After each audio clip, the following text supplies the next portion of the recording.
Hello বন্ধুরা, স্বাগতম আপনাদেরকে আবারও সেই ভাইরাল মাহবুব বিলায়। ইতিমধ্যে আপনারা দেখেছেন আমরা মাটির নিচের শর্ট কলাম ঢালাই করে মাটির উপরে গ্রেড বিম পর্যন্ত ঢালাই করে ফেলেছি। এখন আমাদের সামনে যে পোর্টসটি হবে সেই পোর্টসটির দুই পাশেই দুটি করে চারটি গোল কলাম হবে। সেই গোল কলামগুলির মাপজোক, মেজারমেন্ট, আয়া ইত্যাদি সব কিছু ঠিকঠাক আছে কিনা আমরা তা চেক করে দেখছি। চেক করার পরেই তারপর মিস্ত্রিকে ঢালাই করার জন্য অনুমতি দিয়ে দেব।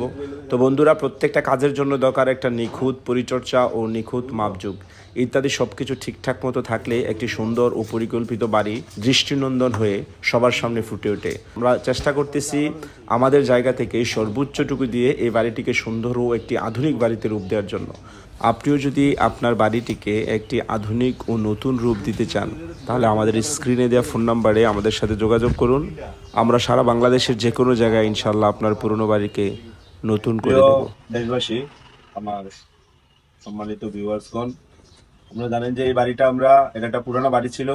আমি আপনাদেরকে প্রথমে দেখিয়েছিলাম যে এই বাড়ির কাজটা আমরা শুরু করেছি। তো আজকে সামনের যে পোর্চের জন্য যে 4টা পিলার হবে সেই পিলার গ্রেড বিমের কাজটা শেষ হয়েছে। এখন আজকে মাটির উপরেই পিলারগুলো দৃশ্যমান হবে। তো আমি আজকে সাইডে আসছি, আসার পরে এগুলো দেখলাম কি অবস্থা ঠিক আছে কিনা, যে টায়াতে ঢালাই হওয়ার কথা ছিল, কংক্রিট যে রেশিওতে মিক্স করার কথা ছিল সেগুলো এভাবে হচ্ছে কিনা। তো আমরা আপনাদেরকে অনুরোধ করব, আপনারা আমাদের এই ধারাবাহিক ভিডিওগুলো দেখবেন যে আমাদের এই পুরান একটা বাড়ি যেটা আগের একটা ডিজাইন ছিল, সেই ডিজাইনটার মধ্যে আমরা কিভাবে একটা নতুনত্ব আনতেছি, কিভাবে একটা আধুনিক একটা বাড়ির রূপ দিচ্ছি। আমরা আশা করবো আপনারা সকলেই আমাদের এই ভিডিওগুলো নিয়মিত দেখবেন।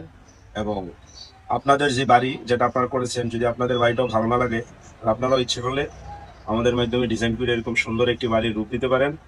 ভালো থাকবেন, আবারও দেখা হবে পরবর্তী কোনো ভিডিওতে।